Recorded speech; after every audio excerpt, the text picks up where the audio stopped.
Orindi maliet kikelo nigi sa aluoch ji panoran. Mailuongo ni sa aluoch ji panoran. Dhok liundo mbata nyambudo. Chuny nam kimoke mach. Goko cha pesa makata nyono mana 1 million. Ok nyalo kwanyo. Kawuono kelonu chenro mabende ong'ere gi dho wa iluongo ni Orindi Maliet. Orindi Maliet en kama kelo oganda luo kanyakla, kelo oganda onagi te kanyakla. Samoro nitiere ng'at moro mantiere dala kacha ma gik matimo samoro nitiere chunya liet kod gik moko ma en owuon ema nyalo nyisowa. Orindi Maliet kae nitiere ng'at moro ma wiye nowilore, en ochamo pok rabolo oko kacha, ochamo pok rabolo but pok ing'eyo ni yawa anyuola ne manorunde, koso min gi manorunde, koso nolos kode pesa, koso nitie gima notime ngimane momiyo ng'ano norundore. Orindi Maliet biro kelo ni magi. Nitiere gimoro kae bende ma samoro wiu nyalo wilgo. Nitie joma tiendegi barore, mamani tedie tielo mabarore. In apinja sani. Tiendi bukore abuka barore. Okipenja nyundi ni yawa tienda mabarore ni dung'e kamomiyo tienda ba. Nitie nyaka jok moko miwinjo mana ni yawa. Umo dak Nairobi. Okang'e kuma dake. Iwinjo mana ni yawa. Uma no kendo. Uma kare kukendo. Uma no tedo. Kare umo kote. Tapinji ni ya. Bisenge kako umo da. Umo sa dak for 20 years. Nairobi okiwinje kata. Ang'o motimore ne uma. Okonya dok dala nango. Ne winjo ni chombo. Ndalo machon. Joma ne ok dok dala eja. Iluo ka. Ne gin jo suna. Josuna, then kore jo kocha. Iluongo ni Alego. Mage jok mane ok dok dala. Ne jo kana chwonyo kama koro wadwa jo Kindu. Maya kama noting'o nyaka Slay Queens, ing'eni Kindu be kama oting'o Slay Queens. Jok madoko nyaka miel. Ndalo ma kakopo ni giwinjo ni soduogo. Kopo ni kendo nyar Kindu. Tiwinjo ni dwe mar 8 so nitie jogo doko kama da gidok miel so ipane gidok timo. En mana somne materogi. Koso nitie gima terogi. Koso gweng' moro terogi. Koso ang'o ibro winjo mana Orindi Maliet. Gima golo siri oko. But okriwa golo. Ma is a real talk. Gisebedo ka giwuoyo marich kuom jothumbe. Ni jathum no. Bana jathum ok dak gi dhako. Jathum ok nyal dak gi dhako. Jathum eweko. Ni jathum no. Nigi mon 4. Jathum no. Koporo donjo club. To nitiere soso moro mane bathe kacha. Soso. Nitiere madam moro maveri maselele iluongo ni selele moro ni bathe kacha. Nitie joma moko bende ni kopo ni jathum to chulo bil gi sinte. Mago gik mosebed kiwacho wi jathum. But bende iseng'eyo ngima mar jathum kaka chalo kata kaka odak kata gima endeleo mosetimo kata gweng' kata kama entiere kod sani. Omiyo an kaka an sa aluoch ji panoran adonjo kuondgi duto te mondo mi akelnu chenro miluongo ni Orindi Maliet kikelo nigi sa aluoch ji panoran. Ing'eni kata kopo ni wabedo piny kama to nitie paro moko ma seche moko ng'ato nyalo parore kata ng'ama ni dala kocha, ng'ama ni kama iluongo ni Usago nyalo parore, ng'ama ni Nairobi bende nyalo parore, to kata ng'ama nitiere ma bende onge Nairobi to onge Usago but entiere loka nyalo penjore kata nyalo parore ni yawa onagi waonge gi gima iluongo ni pando wach kata andhoga. Wan onge gi gima iluongo ni andhoga. But koro gima wasebedo kwayudo kae yawa ni koro wasefwenyo ni kare nitiere andhoke moko mosebedo ka donjo e onagi ka. Andhoke moko mosebedo ka biro mondo mi koro sama kisedonjo e onagi ka to koro ing'eni en ng'at achiel. Andhoga ing'eni en ng'at achiel but sama mosedonjo ma koro en andhoga tibi kwanwa wate ni wan joluo wanandoke. Tandoka ne ngata di. Mabende sama no tinto ko jikudo kata sama no tinto ko no kata sama no tinto gore ne ngata chien. But kono sama sa tinto gore mondo ko wa mo cha ondoko ji kono diketu kaka wanana gani kono wanandoke. Does it make a sense? You know, serious note. Do you feel me? But kono andoka ke geni joma chalonade. Andoka mawe antene niya. Iwuke stanza A. Stanza A kamano tingi malo molusi mi yudo gimoro mi bedo godo mi mosore gi ji mi ngeri.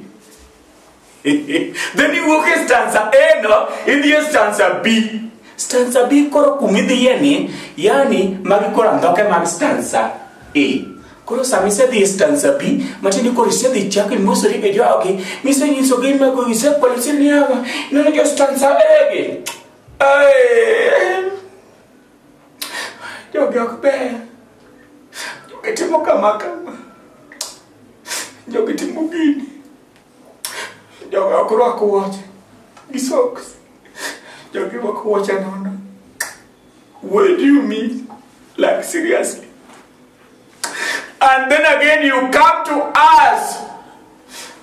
You watch your Moroma is very pompo. I will be the first president. Maronagi. Who do you do? What do you know? What are you? What do you feel? What do you think? What? But I'm yake so much here. Omera! Wan kano chwewa, wan kaka joluo te, wan kano chwewa. Tuna wayudo ni bwana. No me lo mera el muro dingane amartana Rais Ruto Raila muro dinga Raila baba yawa to bada yidi bikelu nyaga gimara mai kelu madamanu para Raila kelu no ko kapijo kai yawa Raila sana nyalo uwe nyalo kata ya gato bana nyalo ya gato dikeji I can toss you. I can toss you because of Raila. I can toss you. I can do. I look at the water mountains because of Raila. Raila killing your kagine. Sanini, you think of any revolt on your kamanga katamana mpaka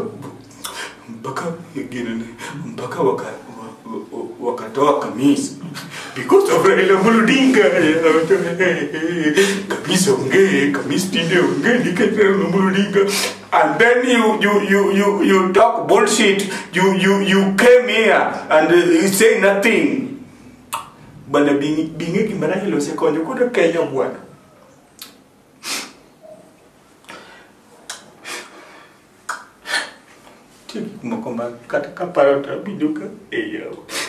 I love you, God. Please bless Raila Muludi. Please talk with him. Please, God, be with Raila Muludi. Please talk. What you need to tell me? Pull them for the in front of this Kenya's communication and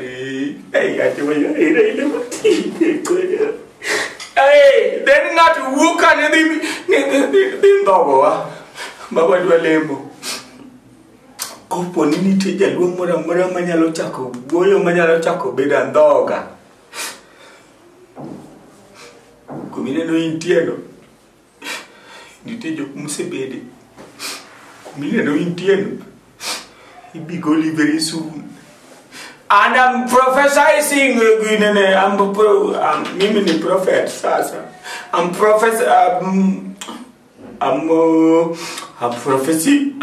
prophesying this.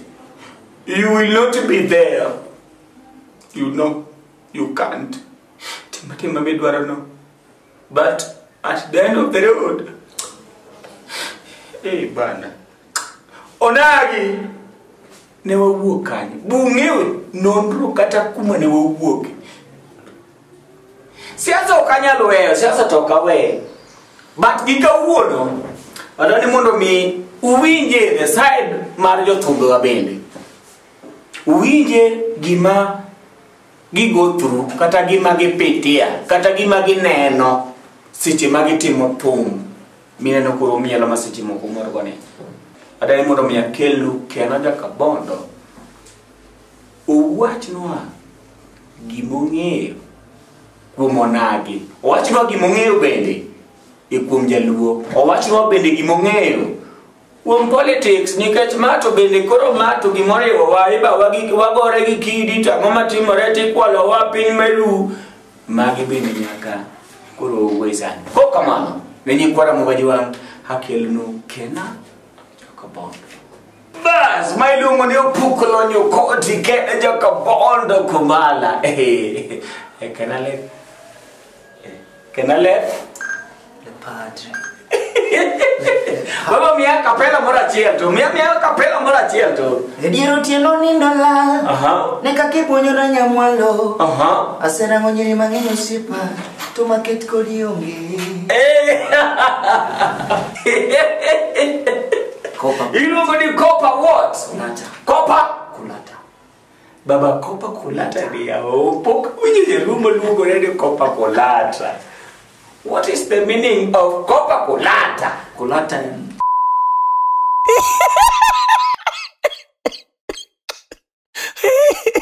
so sani ngeni koro ing'e in artist maduong'. Yes, mine artist maduong' ngeni jok ma kosebedo joma dongo.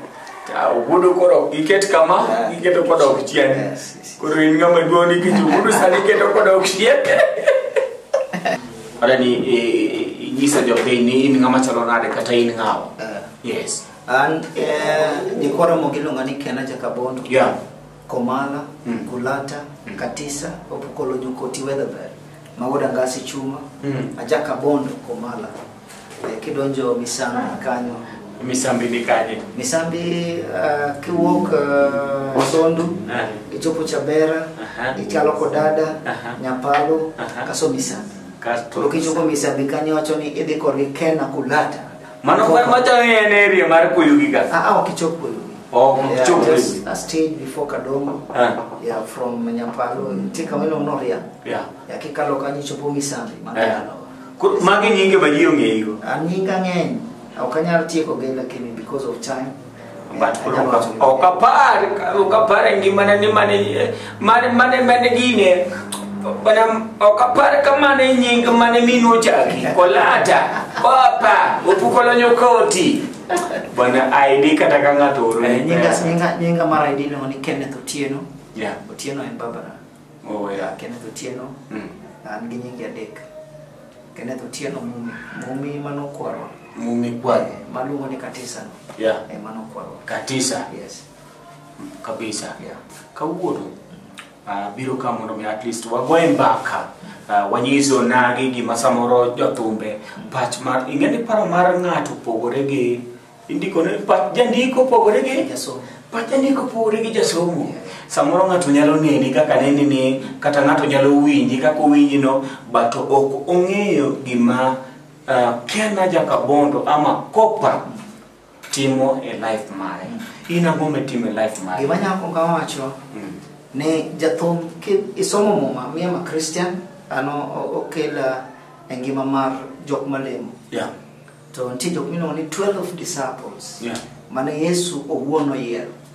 Koro jathum apimo kod the 12 disciples. Because again inyalo somo bedo daktari. Kata sani inyalo dhi mondo adhi asomo abed daktari. Kena nyalo somo mondo abed engineer. Lakini somo mondo mi ibed ng'at manyalo wer kendo nyalo golo thum. Tek sana. Manso ni en gima Nyasaye ema mi en meet. Koro jathum en apimo kod ang'oa jolup Nyasaye. Ora yo jolup Yesu. Apagario. Nikech ok en gima inyalo dhi e skul mondo mi somo. Inyalo somo goyo instruments but ok inyalo somo composition mar songs. Yeah, so it's a special thing. Koro kiwacho kaka irifa kaka jathum abedo humbled sana nikech en mich Nyasaye momiya. Sani kaka chalo kapok adonjo kuom un jothum sana, wan kaka joluo, wan joluo, nitie gik mabende seche moko osebedo katimore e ngimawa mang'eny sana. Wasebedo ka walose gik mang'eny, waselose gik mang'eny e piny mar Kenya ka, do mar adier waselose nyathile, wayombo seche moko ang'o matimore, whatever and all that. Dong in kaka koro jathum, ang'o ma osebede pachi kaka in owuon, kaka koro onagi ng'at ma jaluo? Yes. An gima ng'eyo ni kwariwore wabedo ng'at achiel, wabedo kod teko. Gimosemiyo wanyaw en ni achiel kuomwa, ok anyalo wacho ni wan te wasebedo gi mbesruok mang'eny, nikech adier ma Nyasaye ji osetemo mondo replace Raila, nikech Raila ng'ene mosebedo en hono our kingpin, and then iyudo ka because of personal gains ji mang'eny osegombo sana mondo gikelre mbele mondo gibed ni ginyalo replace Raila, nikech mostly ji oseparo ni Raila ndalo ne rumo. But anyalo wacho ni mane gimosenyowa, nikech ka wanyalo wacho wach achiel, nikech iyudo ka sani kata of late Raila wacho ma, to jomoko be wacho ma, to jomoko be dhi kama, to jomoko be dwaro kama, nikech personal gains ji dwaro ni gibed e kipaumbele mondo ka ni Raila odok piny to ginyalo bedo malo. Koro mane gimosenyowa, nikech Raila pod nigi lifespan, because adier gik mosetimoniwa kaka joluo gi representation mosemiyowa osebedo maduong' sana. Koro mana kaka ipenja no, ka wanyalo duoko mbesruok piny mondo wabed gi commander di achiel. Yes. Because again okigonea pod en gi teko, kendo pod en gi chia mang'eny. Mano is the only person manyalo dhi any nation to bedo received gi president ma onge ng'at manyalo timore kamano. Mane gimosenyowa ni mbesruok mang'eny, lakini kanyo wanyalo bedo gi commander achiel to winjo from one commander, to aparo ni onge gimo nyalo rede. Koro macheni kaka in artist, in terms of wawacheni kaka in politics, ang'o ma di advise onagi mondo inyisgi ni bana gine monego bende watimo kama mondo bed kama, nikech gik moko osebedo mang'eny dong mana dia kaka koro in artist, nikech ang'eni isewero agwambo apodi, lakini entito masendiko to pok release mare. But koro sani wabunde ni koro in person, ang'o minyalo advise onagi in terms of weche mag siasa? Anyalo wacho ni in the fullness of time dhi bedo maber kodwa, wabed mana gi iluongo ni ritruok en anyalo wacho ni patience, kata horruok. Yes. Wabed gi horruok mang'eny, kasto kik wabed gi dwaro mar achiel iluongo ni personal, wabed gi dwaro mar oganda to bro bedo maber. Onge ni Kena ma iluongo ni Kena jaka bondo puko lonyo koti Tereta. Ere kama nigolo nying mar Tereta? Tereta dana kapok onindo iluongo ni Tongwenyo, chon iluongo ni Kaeli, nikech dana seche ma entie ng'eni Emma Jalamo nohero sana. Koro kano winja ka seche moko ka wer to no compare gi Emma Jalamo, koro iluongo ni Kaeli. To odugo luonga ni Tereta en mil polo. Seche ma polo mil, wacho ni kana wer ne ga to winjo ka gima polo momil, yani ne arwenyo pache. Koro mane Tereta. Koro Tereta en mil polo. Koro mil kate e room kama wantieni, to pache winjo iluongo ni Tereta. To koro azin koro ingene koro Tereta en mil polo, matini koro mano nying mane dawi mano miya. Then ichaki biro gi nying machielo miluongo ni Opuk Olonyo Koti. Opuk Olonyo Koti mago mana iluongo ni mano mana nying. Mago mana otongulo ma koro meke mede. But nitie ene karo Opuk Olonyo Koti ka nitie gimoro mane wacho ni Opuk Olonyo Koti nyalo buogi ni Opusone wacho ngeni ji mostly they identify Opuk gi manie e toke cha. Yes. Kogolo gino to keno puk mi paro cha. Yeah. En gimoro machalo en gimoro nyalo Koro dong ringo. Koro opukolo nyokoti nangiso ji ni one, I'm versatile. Yeah. And aparoni agoni nyasero kama because and one of the artists okana pakora or something manyalo timo all the genres.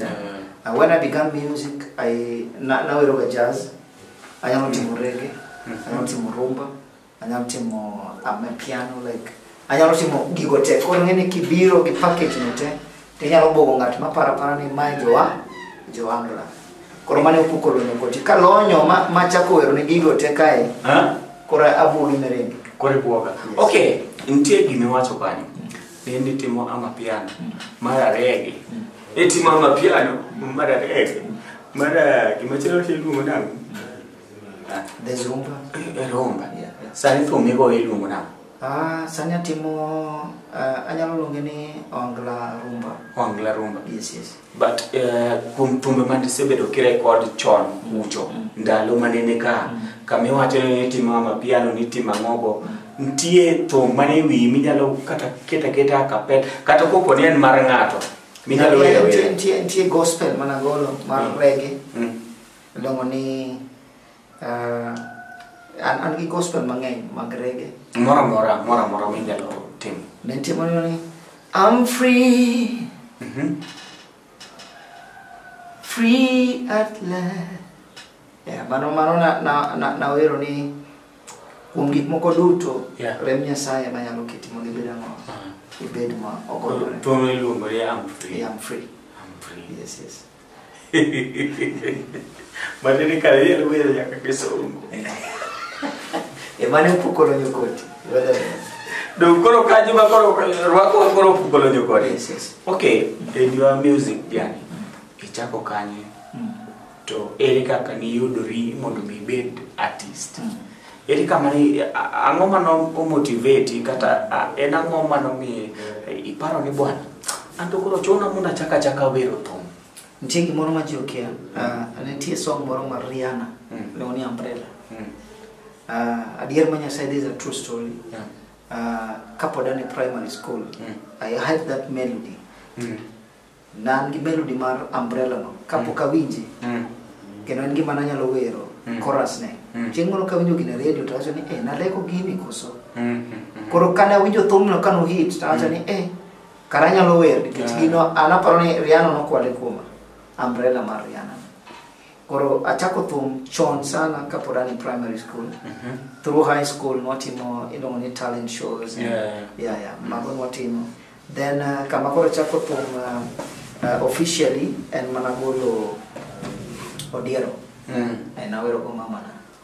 To makori wero mar Odiero ni.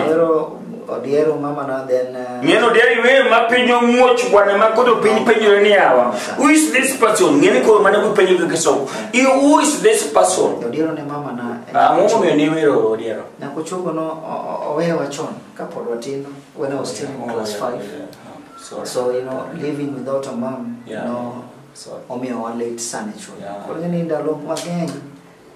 Naparoni music was my escape because kama mama no nindo nuonge gima nyalo chung kodwa nikech baba bigeni pone tiyo podomanyo to koro na ndala ne miyo tane baba.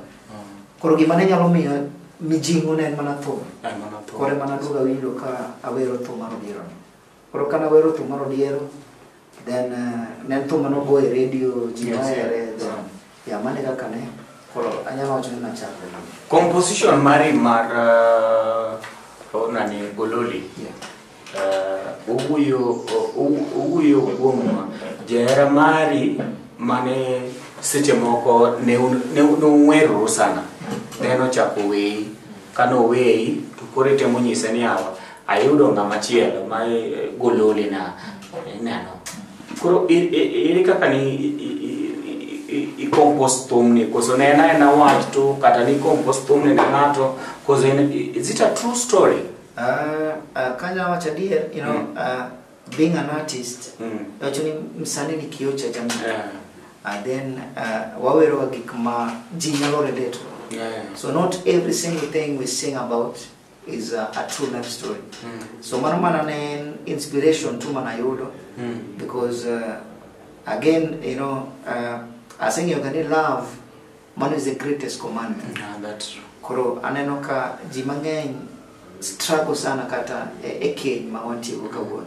Koro adwaro gimoro manyalo nyiso ng'ato no ne kiyudo ng'ato to kik compromise gimoro amora mondo mi ibed ang'o ne nyalo miya mor. Kiyudo ng'at moheri nikech kaka in to mane ng'at makoro ibeto kata moro cha gocho ni kata ng'o kiseyudo ng'at moro achiel. So I just wanted to sing about something mang'eyo ni affect community, gimoro ma affect my nation, because research has it that 60%, almost 60 or 70% of marriages makawuono struggle nikech koso ng'eyo ni kiyudo gimoro maber to nego beniri irito. Koro nadwaro gimoro ma ng'ato nyalo relate go mondo mi otim ang'o ochako ket keny mo bed maber. Koro matene thum mani wera ni ne ok iwere ni maybe ni wera no, it was just something mana awero mondo ji onyalo relate go. Mana kaka kiyo cha Benjamin nadwa na wer gima nyalo konyo ganda. Kuom thumbe misebedo kiwero gite. Mane makata in kopo ni bedo piny kama kiwinjo kata kigweri dio kata ng'ato keto iwinjo winja ka yani juoki chung miwacho ni bwana this is my best song. Mtie thum mapok agolo iluongo ni Nyadede. And enta wire ne nyako ma jahera mar chuny. Ento pok agolo lakini okanya wacho ni it's my favorite because apparently all my songs and the piece. Yeah, they send ke. Yeah, send ke kendo. Isegole. Poko gole lakini. As in is recorded. As recorded. Enyalo miwad just a part mare. Kiriringa tinende kachwanyi tingisa jape dakipona. Kono wateri mane thum mayani. Yeah, it's one of the best because again, I believe my next song is the best. Your next song is the best. The next song is the best. So materi misegologi or yeah kata ke perform to. They you know, they are also the best, but again. Yeah, they're the very best. The very best. Yeah, is your next project. Okay. Chunya gombo mondo mi apinji gimoro achiel. Jathum osebed kocha. Jathum kata kopore ndalo mane dongo to tie gik mane kata mana wuon ne penji kata nyisi ni no okadani mondo mi bed jathum. Okadwani bed jathum kendo kidhine kata anyuola ni kata wuono ni bedo jathum tiwinjo ka gikwedi sana. Ineno magi nyisi ni no okadani bed jathum. Ineno nikech gik moko machalo kaka chode iwinja jathum en ng'at ma jachode. Ineno jathum en ng'at mohero ra jathum onge kama nyalo terie. Iri kaka ne kawo gigi ananya wacho ni ngima mar piny dhano koseluongi ni dhano in gimi weaknesses in gimi strengths. Anyalo wacho ni weaknesses mar jathum chal gi mar fundi. Weaknesses mar fundi chal gi mar engineer. Because again by the end of the day wan dhano te. Koro aparoni mar jathum imore sukari nikech giluongo ni public figures jomagi. But aparoni gik ma jathum struggle go ema engineer struggle go ema daktari struggle. Koro anyalo wacho ni an pok athino jathum because again onge gima nyalo chuli e ngimani maloyo talent ma Nyasaye omiyi. Koro I think it's a privilege to be maybe a musician. Koro anyalo wacho ni gimosehinyowa kaka jothum en gimiluongo ni mise. Mise gin gimiluongo ni altars. Ma jok manobiro mbelewa notimo kaso negitimo nikech ok gin te ok anyalo ni jok te because again jok manobiro mbelewa iyudo ka jomoko ne timo ne okotiyo gi pesa gi maber. Jok manobiro mbelewa neno moko no obedo jok manohero mine. Jok manobiro mbelewa moko ne oyudo pesa mang'eny to no invest. Koro gine ji dwaro relate wagi jok manobiro mbelewa. Koro an mano gik mawacho ni it's just a mentality ma ji keto no, but anyalo wacho ni thum any career because thum today people do it as a career. Yeah. So thum sani so far in ka kena jaka bondo. Ang'o ma thum osekonyo ngimani sana nyaka ichak go thum kata sangis isebedi kitimo music dong apa ni itimo music like business dong. Ang'o ma thum osekonyi go ngimani sana? Aparo ni thum oseona yo kendo asechopo kuonde ma deo kata somba osetera. Because again, jiwacho gani your network is your network. You know, when you sing omi publicity and you get to meet people from every level of life. Koracho ni thumo se connect gi joma dongo, thumo se connect gi joma tindo, thumo se yawi yani kech seche ma in gi ngama ten gi ngama duong, iwinjo gima wacho tiwinjo gima ngani wacho, to gimoro amora ma giwacho nyalo change mind.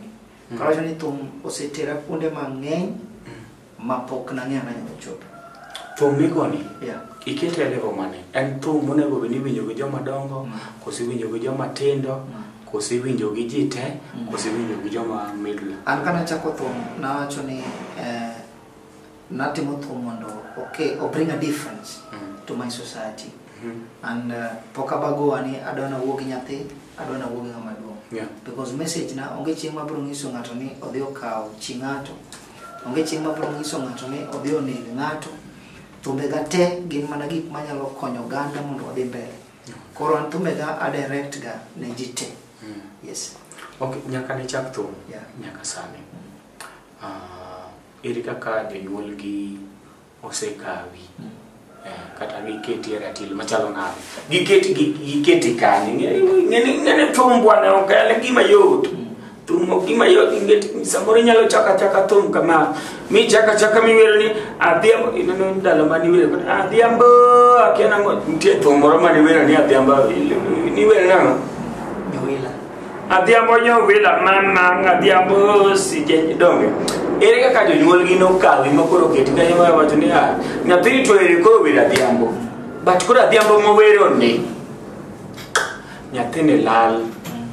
Iri ka relate ke jogi begi ko nyaka pesa mo neno pesa mi wuok kode thumni bi sebedo gi pidho godo jonyuol koso pesa ni chamo kendi koso pesa mi wuok kode thumni ke samoro jonyuol ne ok dwani mondo bi go thum kodi chama kendi ma ok ipogo ne ng'ato koso iri ka kitimo an kadongo seche mane primary school onge chieng' mano kabedo number 1. Yes, mano kod school and through high school I was very sharp. So again, you know, setup mar joluo kata wachni jodala. Tinde kaji bedo gi mindset mopogore about talent. Ngani chon no kile nyiso baba ni atieko school ayudo A adana they attempt to nyalo boge sana. So what I did personally kakipenja nakonga tieko skunda kasetieko skunda ayudo teach kokachako yudo pesa na kokachako donje studio. Koro so far okanyalo wacho ni asetimo thum like full time. Thum mostly sibido kaka hobby mara matimo part time. Nice. But awinjo kantie pressure because again nyini fans page ni ken igo to kune ken ni wathum. Koro sani kokanyalo wacho ni adana team full time. But so far so good. My dad Omor nikech again osebng'eyo ni bedo jathum an kiyo cha jamii apuonjo ganda kendo seche duto kowinjo kata radio owinjo thumbega gi message more kabisa. Ntiere anyundi moro mane go thum maybe ng'ata mane go thum kulata ono so en uno mane makore kwanyo ono na ngima mara ya paro ya nyuonda tero gi ngamo sego thum yanti jok mawer sana nikech an ena wuok e kanisa mar Rom. Yes. Rom Sanda. Ntie wer minge mar joro. Dawa wer. Ntie wer minge mar joro. Ntie wer mane. Miane wer mar joro. Miya wer mar joro bwana. Miya wer mar joro.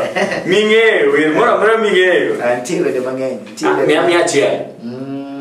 Minyalo wer kata mago gi wech moro mar joro. Ntie wacho ni ni yawri yalo pinwo polo koro chieri ni pintu ni jibera. Hey! About that. But then you go Maggie wait man. Yeah, in my family, I know actually from my grandfather. Gain musical. They sing at church, but I'm also bedoni produce like professionally. I'm the first one. But koro I work a lineage mara jo church. Wonu en ngama duong kabisa e jaro. Wonu en ngama kata ko pono lemo ne ngato. Ngano wuka kama de nyaka Kisumu mayol tich. Wonu ko pono lemo ne ngato. Wuka kama de Nairobi mojo du tich mamia sana. Wonu en ngato mako pono lemo ne kata miyo moro mane samoro chuje chandore ne yawa. Gombo mundo mi abedi nyati. Kubala abedi nyatina. Yani dako maloro. Wudu lemo ne lemo kaka jarone pap.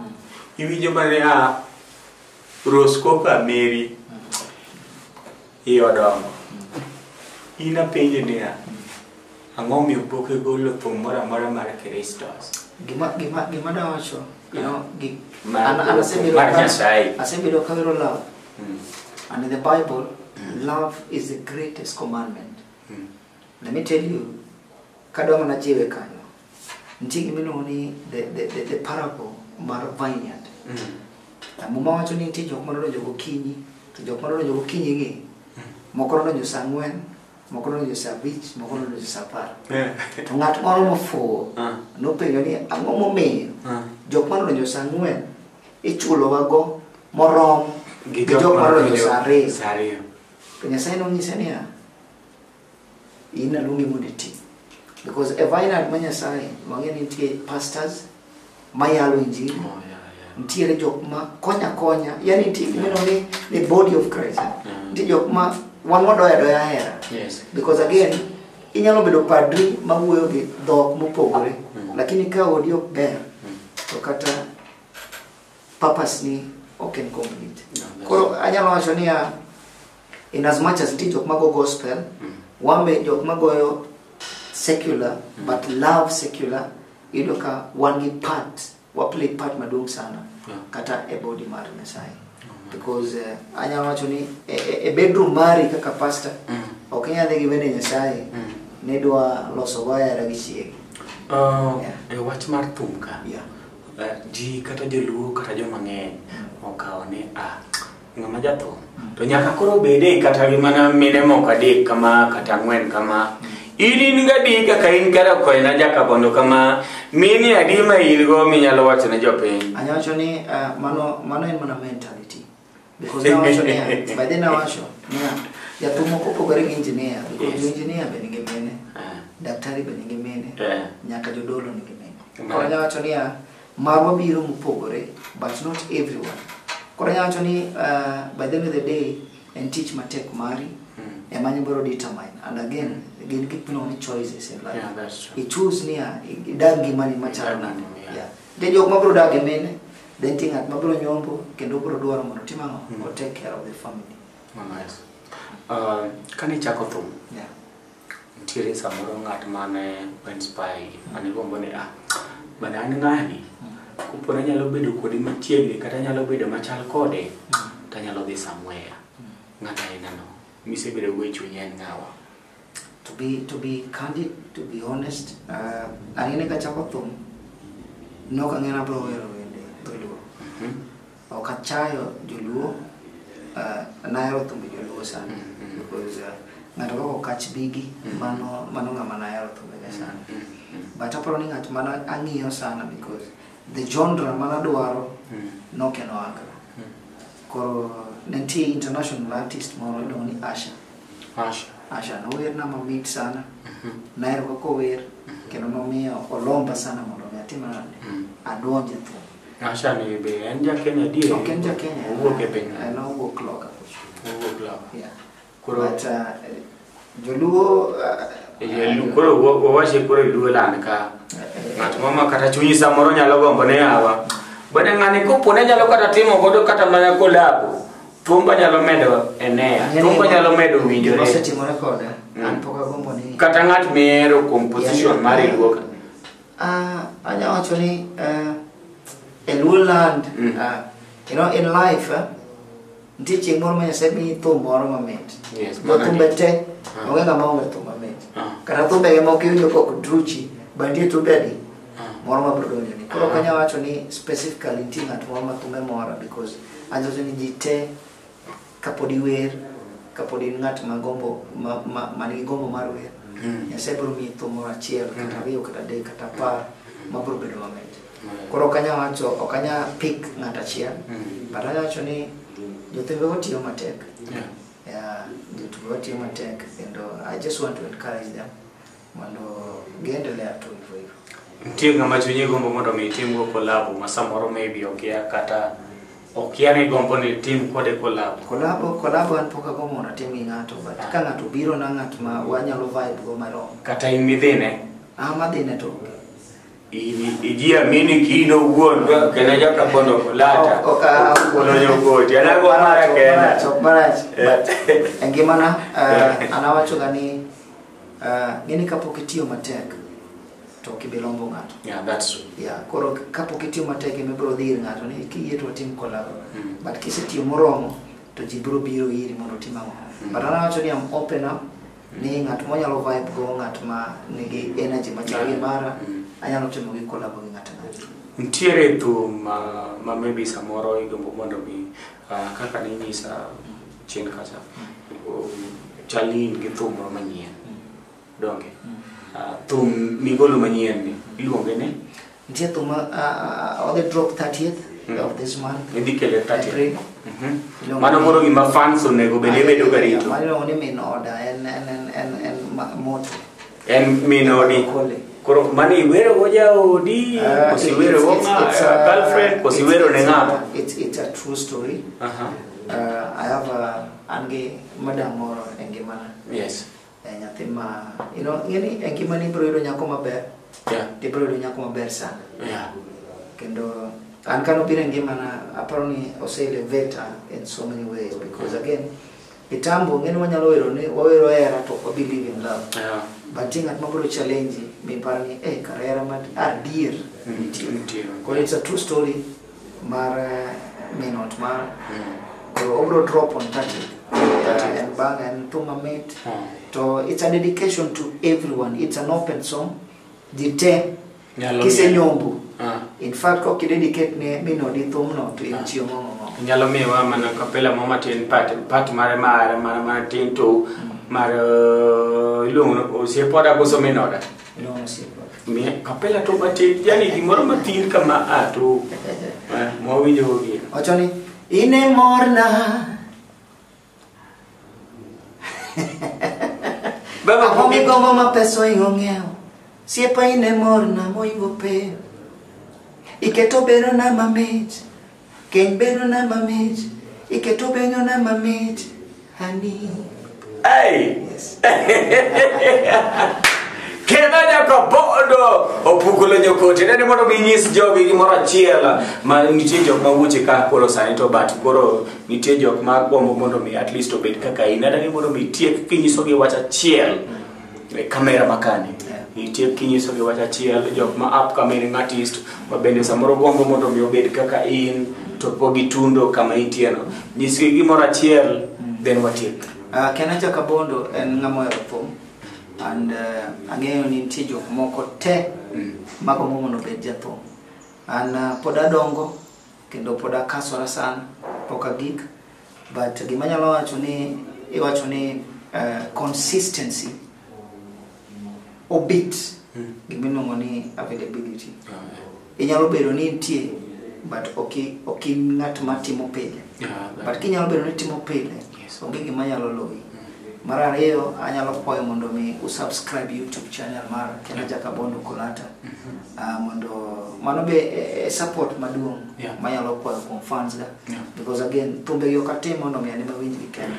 Koro seche ma isubscribe, share, inyiso ji momoko keto yudo ka Kenaja Kabondo be nyalo grow. Koro mano is my humble request that idonje Kenaja Kabondo mondo mi subscribe. It's a humble request. And apart from that, I think I love all my fans. Thank you so much for the support. And again, Orindi Maliet, I'm so much humble for the invite. And apparently, I'm Sanimo Kongo.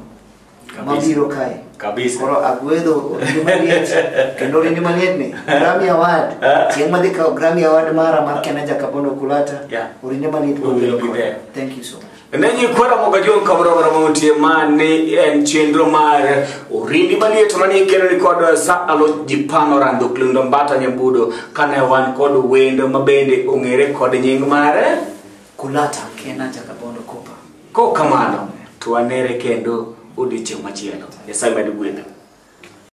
Orindi Maliet kikelo nigi sa aluoch jipano rando.